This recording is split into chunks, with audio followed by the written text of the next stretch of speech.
Hello students and my dear friends, I am Dr. Shalini Shukla and today is 3rd of June 2021, Thursday. Inspiration of the day is the harder you work for something, the greater you will feel when you achieve it. In today's discussion, we are going to cover these articles. Let's start with article number 1 given on page number 1. Cabinet Secretary led panel wants PLI scheme revamp. What is the meaning of revamp? Basically, revamp to change something in order to make it more attractive and more modern. Hindi में अगर बताएं तो किसी भी चीज़ को नवीनीकरण करना, किसी भी चीज़ को नया रूप देना. तो English we call it revamp. So basically high level committee जो कि union cabinet secretary mister Rajiv Gauba ने हेड करी थी, उस पर्टिकुलर कमेटी और उस पर्टिकुलर पैनल के according there is a need to revamp the production linked incentive scheme, PLI scheme, जिसको हम कई बार अपने न्यूज़ एनालिसिस में डिस्कस कर चुके हैं.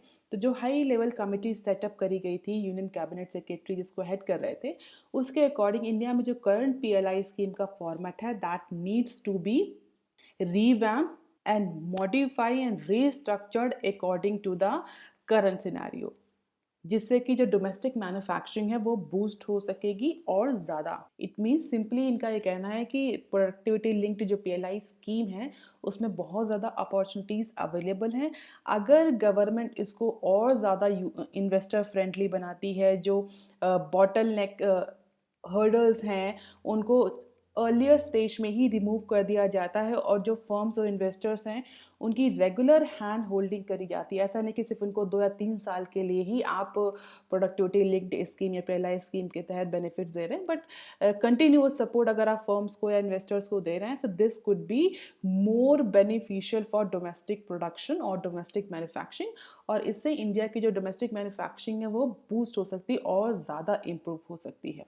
और इसी को आगे बढ़ाते हुए पैनल ने एक रीसेंट मीटिंग कंडक्ट करी डिफरेंट मिनिस्ट्रीज़ के साथ में, और उसमें इस बात पर डिस्कशन हुआ कि एक ऐसा इंस्टीट्यूशनल मैकेनिज्म सेटअप किया जाए जो कि कॉन्स्टेंटली ऐसे इन्वेस्टर से, ऐसी कंपनी से डेलिब्रेशन में रहे जिन्होंने पीएलआई स्कीम के तहत पार्टिसिपेट करने के लिए अपने अपने एप्लीकेशन दिए हैं. तो अगर उनको कोई प्रॉब्लम आ रही है इनिशियल स्टेज पर तो उसको इमीडिएटली टारगेट किया जा सके, उसको इमीडिएटली सेटल किया जा सके, रिमूव किया जा सके.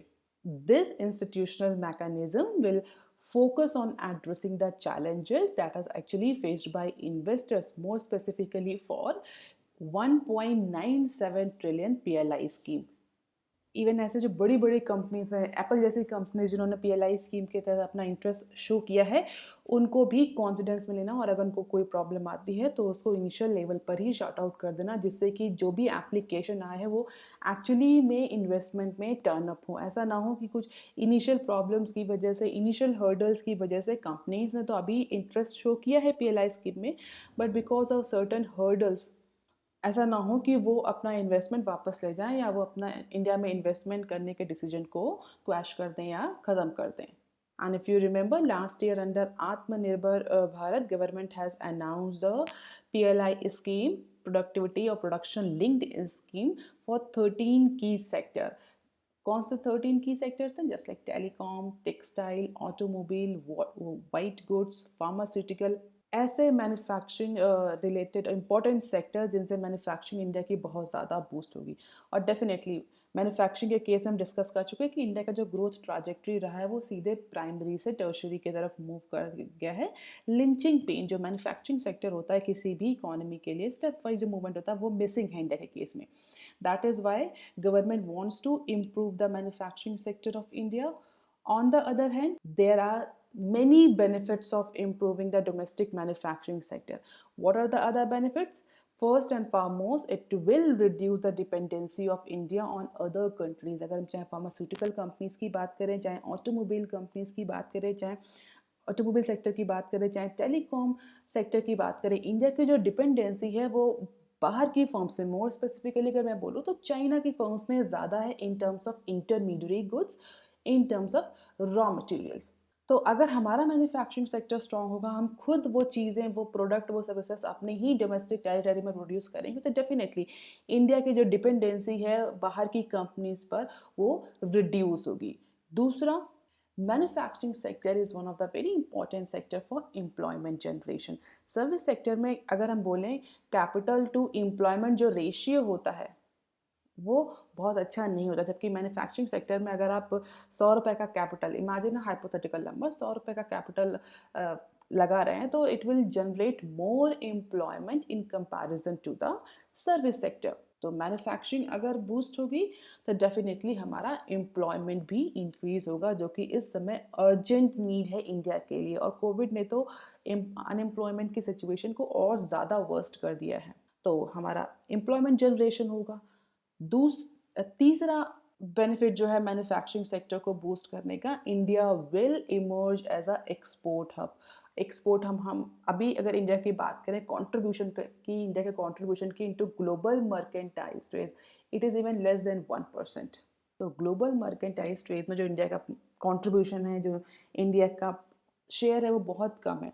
और अगर हम अपने डोमेस्टिक मैन्युफैक्चरिंग को इम्प्रूव करेंगे through different different PLI scheme, different different tax rebate, tax holidays and other types of supporting initiative, then definitely it will provide the cost competitiveness to the Indian manufactured goods।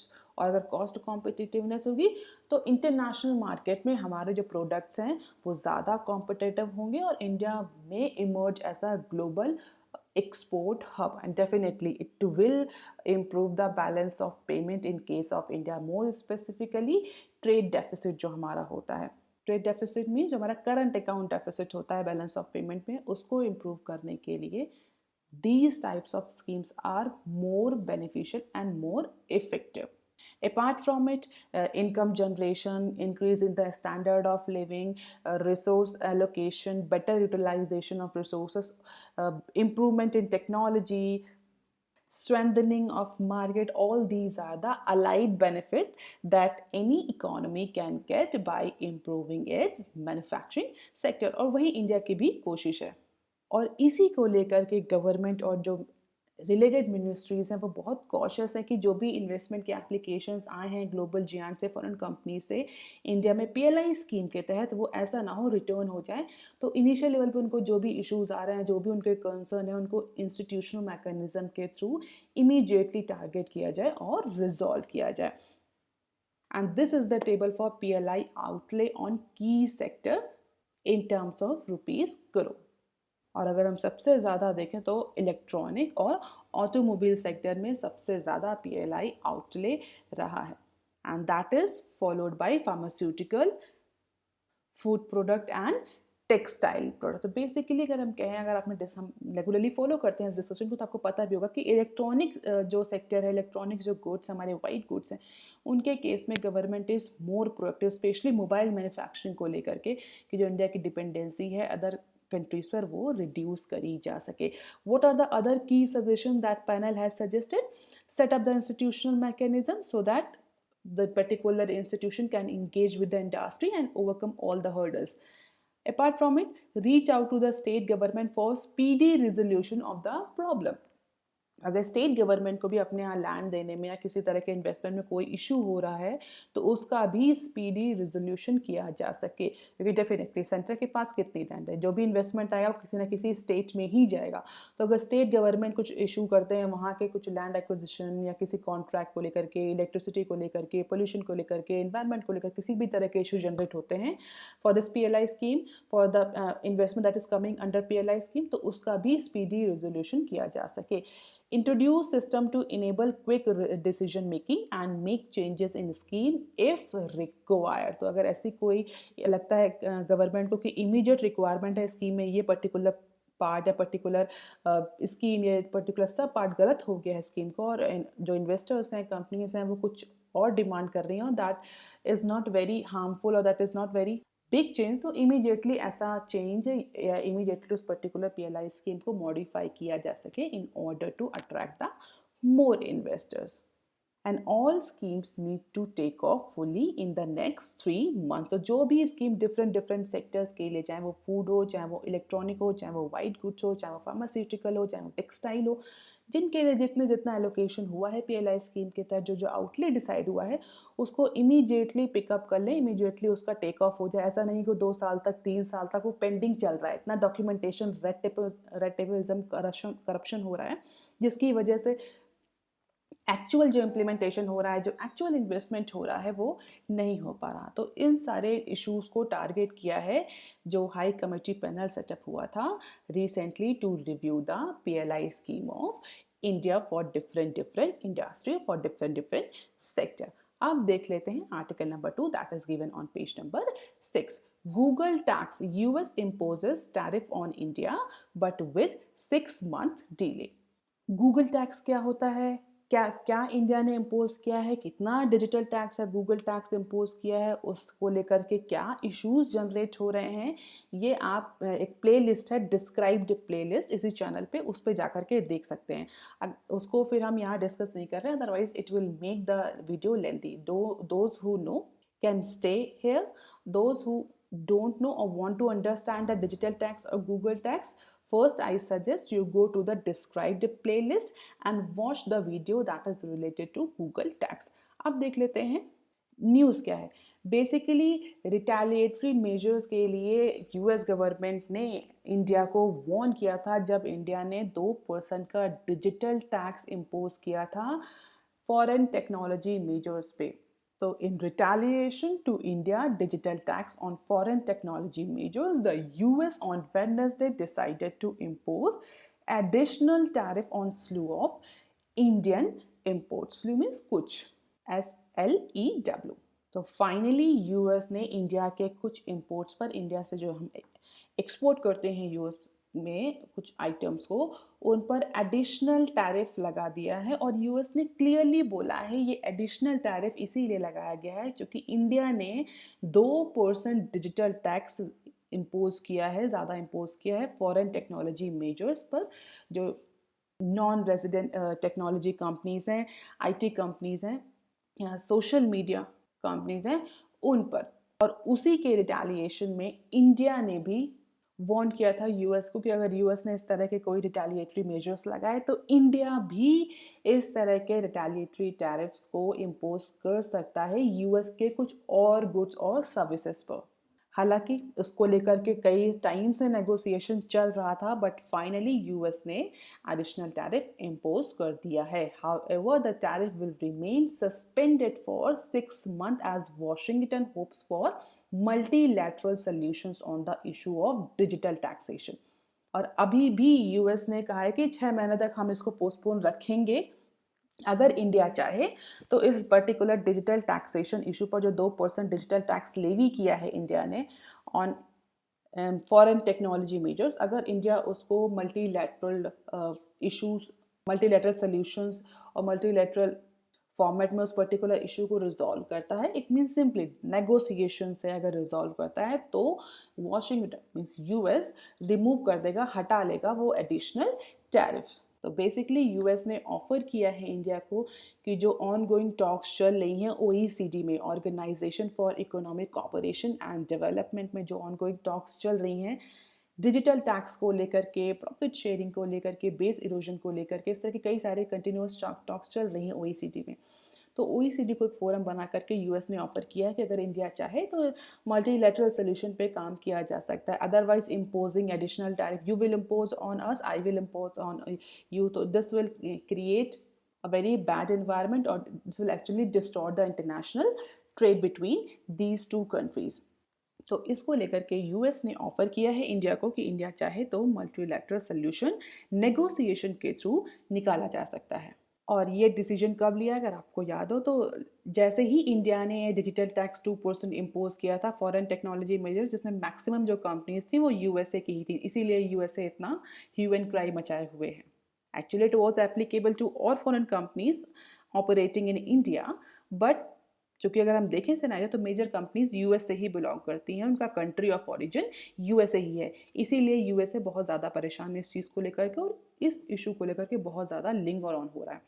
तो इस जैसे ही India ने digital tax बढ़ाया था, USTR ने investigation file कर दिया था इंडिया के against. USTR stand for US trade representative. उन्होंने कहा कि जो इंडिया ने डिजिटल टैक्स लगाया है इसका हम इंक्वायरी करेंगे, इन्वेस्टिगेशन करेंगे और देखेंगे whether this particular equalisation levy, digital tax और Google tax is actually logical or reasonable. But after the investigation, USTR has concluded that India's equalization levy was actionable under Section 301 of the Trade Act for being unreasonable, burdensome, and discriminatory against American companies like Amazon, Google, Facebook, and inconsistent with the international tax principles. तो इसी को लेकर के US ने एक India के against additional tariff लगा दिया है और 6 महीने का टाइम दिया है कि अगर बात करना है तो बात करो, अदरवाइज हम भी एडिशनल टैरिफ लगाएंगे, क्योंकि आप हमारी कंपनीज अमेजॉन, गूगल, फेसबुक, इन सब कंपनीज पर जब आप एक्स्ट्रा इक्वलाइजेशन लेवी 2% लेवी लगा सकते, गूगल टैक्स एक्स्ट्रा लगा सकते हैं, तो हम भी लगा सकते हैं। तो इसको लेकर के इंडिया को एक ऑप्शन दिया गया है। लेट्स सी, देखते हैं इंडिया क्या इस पर डिसीजन लेता है। क्या इंडिया मल्टीलैटरल सोल्यूशन नेगोशिएशन पे जाता है, या इंडिया भी रिटेलिएटरी टैरिफ इम्पोज करेगा यूएस के कुछ कमोडिटीज और गुड्स पर। Thereafter it held consultation over its tariff proposal with industry, sought comments till April 30 and conducted a hearing on May 10 उस पर्टिकुलर इन्वेस्टिगेशन के बाद में, और जिसमें यह डिसीजन हुआ कि इंडिया पर एडिशनल टैरिफ लगाना पड़ेगा।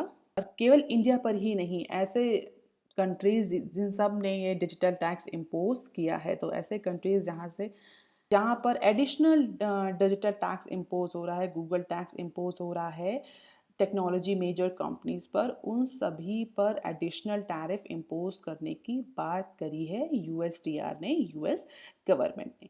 अब देख लेते हैं article number 3 that is given on page number 8। Global job market won't recover for 2 years ILO. ILO stands for International Labour Organization, and it is a very important organization for the cause of labour at a global level. तो आज आप मुझे comment section में लिखकर बताएंगे कि ILO कब establish हुआ था and what is the basic mandate of ILO, और क्या आईएलओ सक्सेसफुल है उस मैंडेट को, उस ऑब्जेक्टिव्स को अचीव करने में या नहीं। तो आज का आपका ये क्वेश्चन है, आप मुझे कमेंट सेक्शन में इसका आंसर बताएंगे। आप देख लेते हैं न्यूज़ क्या है। एज पर ILO at least 220 million people are expected to remain unemployed globally this year, and well above pre-pandemic level, with a weak labor market recovery exacerbating existing inequalities into the global level। Clear कर दिया है ILO ने कि कम से कम 200 million जो workforce है, जो labours हैं, वो अनएम्प्लॉयड रहेंगे ग्लोबली इस साल। और जो ये नंबर है वो प्री पैंडेमिक लेवल से ज़्यादा है। इसका मतलब पैंडेमिक का इम्पैक्ट सीधा सीधा अनएम्प्लॉयमेंट रेशियो पर दिख रहा है।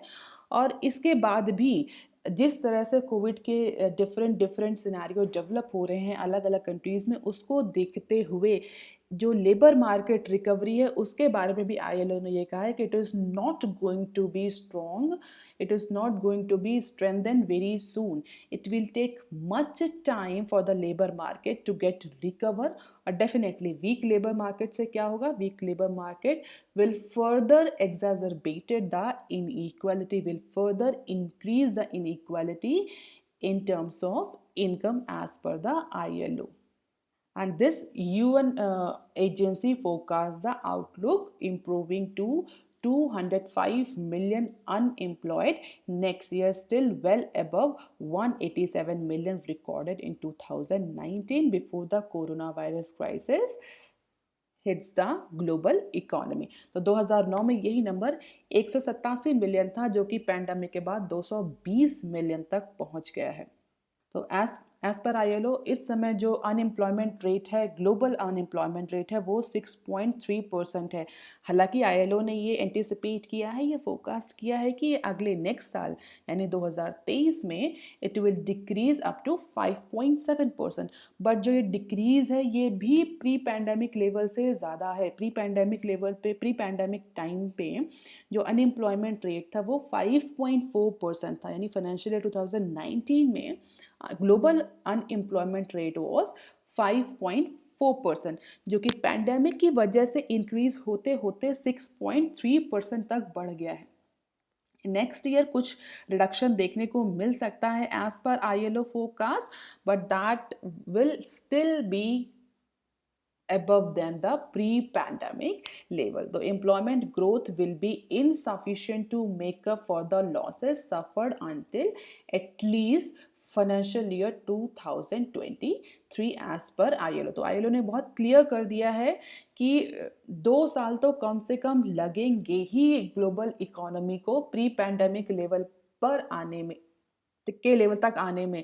इवन प्री पैंडेमिक से इम्प्रूव करने की तो बात ही नहीं हो रही, प्री पैंडेमिक लेवल तक आने में, प्री पैंडेमिक टाइम के रेट तक आने में 2 साल लगेंगे लेबर मार्केट को, ग्लोबल लेबर मार्केट को। क्यों? क्योंकि एम्प्लॉयमेंट जनरेशन जो होगा, जो एम्प्लॉयमेंट ग्रोथ होगी, वो इतनी सफिशिएंट नहीं होगी because of this pandemic. Economies will take time to recover and so that the labour market. ये बेसिकली ILO ने अपनी रिपोर्ट में कहा है, जो रिपोर्ट का नाम है world employment and social outlook trends 2021। तो आप ये याद रखें, कभी कभी एग्जाम में पूछ लिया जाता है कि world employment and social outlook trend 2021 report कौन सा ऑर्गेनाइजेशन पब्लिश करता है, तो it is ILO. And as per the ILO economist, the lead author of the report, the real impact of labor market was even greater when reduced working hour imposed on many workers and other factors were also accounted for. तो जो economist हैं, जो lead author है इस particular report का, उनका कहना है कि ये तो एक ऐसा अजम्पशन है जो कि कई सारे फैक्टर्स को काउंट नहीं किया गया है। पर अगर बहुत सारे फैक्टर्स को काउंट किया जाए तो रियल इम्पैक्ट तो और ज़्यादा होगा। इट मीन्स अनएम्प्लॉयमेंट और ज़्यादा बढ़ सकता है। अगर आप रिसेंट आपने न्यूज़ सुनी हो तो एक न्यूज़ बहुत ज़्यादा प्रेवलेंट है इस समय कि एम्प्लॉयज़ जो हैं अब जॉब छोड़ रहे हैं अपनी, अगर कंपनीज उनको वर्क फ्रॉम होम छोड़ करके फिजिकल प्रमाइसेस में आने के लिए कह रही हैं, क्योंकि अब वैक्सीनेशन हो चुका है तो कंपनीज, बहुत सारी कंपनीज जो है वो अपने फिजिकल ऑफिसेस को ओपन कर रही हैं। वैक्सीनेशन हो चुका है तो वैसे एम्प्लॉय जो कि फुली वैक्सीनेटेड हो चुके हैं उनको कॉल बैक करने कि वो ऑफिस आएँ, फिजिकल ऑफिस में आएँ और वहाँ पर काम करें। तो कई ये ट्रेंड देखने को मिल रहा है कि because of this call employees are now leaving the jobs because they do not want to quit the work from home facility. तो इस तरह के अगर कई सारे फैक्टर्स को अकाउंट किया जाए तो इम्पैक्ट जो है लेबर मार्केट में वो बहुत ज़्यादा है।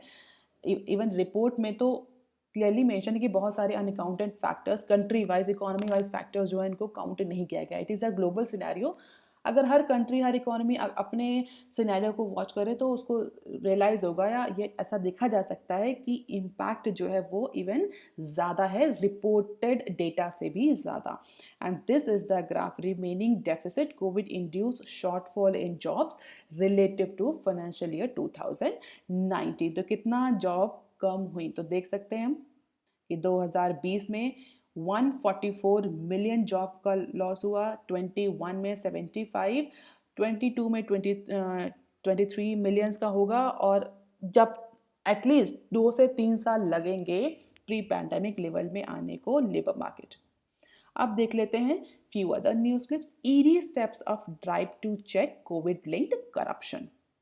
Corrupt practices including hoardings, profiteerings, black market of all COVID-related essentials, even COVID-related medical supplies, now attract the strict punishment under the anti-money laundering laws. और ED is now stepping forward. ED ने clear कर दिया है और अपने directors और officials को clearly indicate कर दिया है, क्लियरली डायरेक्ट कर दिया है कि उन सारे केसेस को, उन सारे क्राइम्स को जो कि कोविड-19 से रिलेटेड हैं, कोविड-19 के मेडिकल सप्लाईज, उनके ब्लैक मार्केटिंग, प्रॉफिटरिंग, होर्डिंग से रिलेटेड हैं, उन सारे केसेस को प्रायोरिटी बेस पर ट्रीट किया जाए. Officials have been told to step up drive against entities indulging in such type of illegal activities, जिसमें over charging of essential life saving drugs भी इंक्लूड है. जो रेमडेसिविर जैसे इंजेक्शन है, अगर कहीं ऐसा आपको दिख रहा है, आपने कहीं से पाया है कि रेमडेसिविर जो इसेंशियल ड्रग्स हैं उनकी ओवर चार्जिंग करी जा रही है, उनसे उन पर ज़्यादा पैसा लिया जा रहा है, तो इमीडिएटली उस पर एक्शन लिया जाए.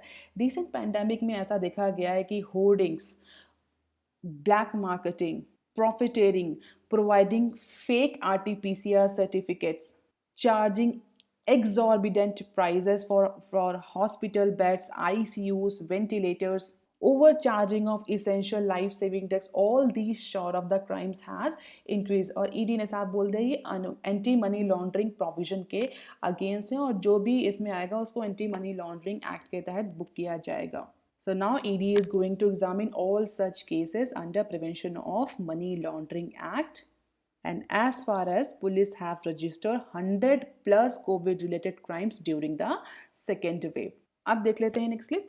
Google search engine not social media intermediaries. Google technology giant Google on Wednesday move Delhi High Court asking for interim protection against its declaration as social media intermediaries. तो बेसिकली जो ये केस है, ये भी जो new information technology rule IT rule 2021 है, जिसको लेकर के ट्विटर को भी प्रॉब्लम है, जिसको लेकर के व्हाट्सएप को भी प्रॉब्लम है, उसी पर्टिकुलर रूल से, नए IT रूल से एसोसिएटेड है.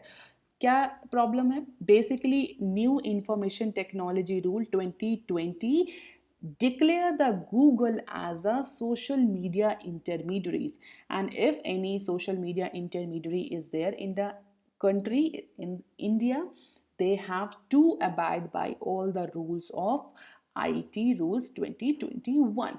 उसको लेकर के गूगल ने दिल्ली हाई कोर्ट में केस किया है कि गूगल को मिस कैरेक्टराइज्ड किया गया है. गूगल एक सर्च इंजन है, गूगल किसी भी तरह का सोशल मीडिया इंटरमीडियरी नहीं है, ना ही कोई सोशल मीडिया प्लेटफॉर्म है. इसीलिए गूगल को जो नए IT रूल आ रहे हैं उसके रेल्म के तहत नहीं आना चाहिए. गूगल उसके दायरे में नहीं आता है. गूगल ने क्लियरली हाई कोर्ट से कहा है कि we are only search engine, we are not the intermediaries of any social media platform. Even expert भी इस बात पर एग्री कर रहे हैं. उनका ये कहना है कि it is very logical, it seems very logical, and it is may be merit in Google asking not to be identified as social media intermediary.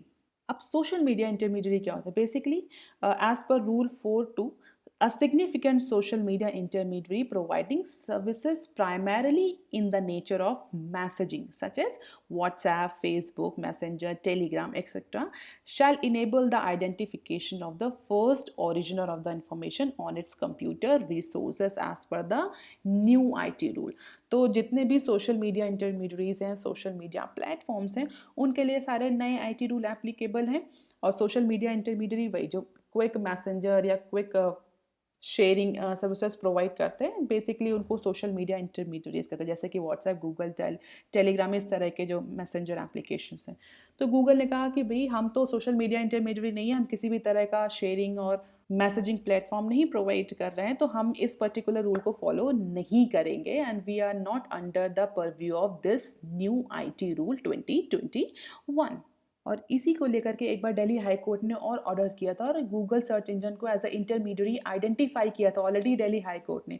तो दिल्ली हाई कोर्ट के उसी ऑर्डर को वेडनेसडे को गूगल ने फिर से चैलेंज किया है दिल्ली हाई कोर्ट में, और कहा है कि जो दिल्ली हाई कोर्ट को ऑर्डर आया था कि गूगल एक इंटरमीडियरी है, सोशल मीडिया प्लेटफॉर्म इंटरमीडियरी है, उस पर्टिकुलर ऑर्डर को सेट एसाइड कर दिया जाए, क्वेश कर दिया जाए. अगर आपको याद हो तो दिल्ली हाई कोर्ट ने रिसेंटली अप्रैल में गूगल सर्च इंजन को एज अ इंटरमीडियरी डिक्लेयर किया था. किस केस के बाद?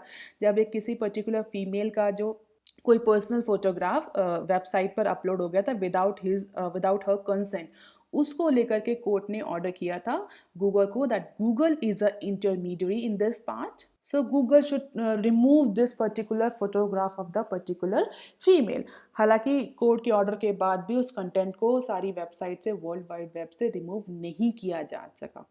क्यों? क्योंकि गूगल का कहना है कि search engine do not hold any content, they index the existing information.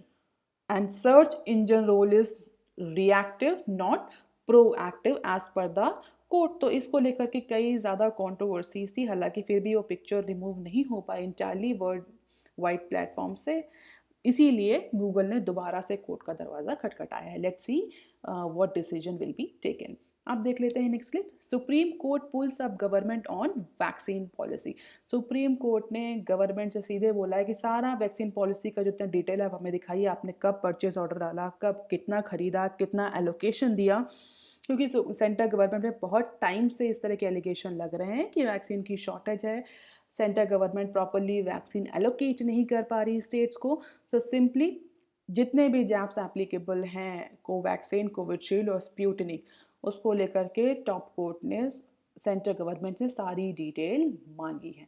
अब देख लेते हैं next clip. Railway freight tariff on steady growth track. So the Indian Railway has maintained steady growth in freight tariff for the second month of current fiscal year and it is a good indication। अगर railway का जो career है, जो railway में जो movement हो रहा है गुड्स का, वो प्रॉपर हो रहा है, तो somewhere it is indicating that yes economy is on right track. ऐसा अभी रिसेशन नहीं है। गुड्स का मूवमेंट तो तभी होगा ना जब भी डिमांड होगी एक स्टेट से दूसरे स्टेट्स के बीच में। तो it is also a good indication, it is also a good indicator for Indian economy। And Indian Railway has reported 114.8 million tons of freight loading in the month of May। और ये इस financial year के second month में मतलब consecutive second month में high है। This is 9.7% higher than the previous best of 1004.6 million ton reported in May 2019, not 2019। तो last 2 महीनों से इंडियन रेलवे में जो कैरियर है सर्विसेज है, फ्रेट टैरिफ है, that is steadily on growing track। So that's all for today students। If you want lecture PDF, you can join my Telegram channel। You can also follow me on other social media platforms। If you have any query and suggestion, you can write on comment section below। Please like, share and subscribe। Thank you।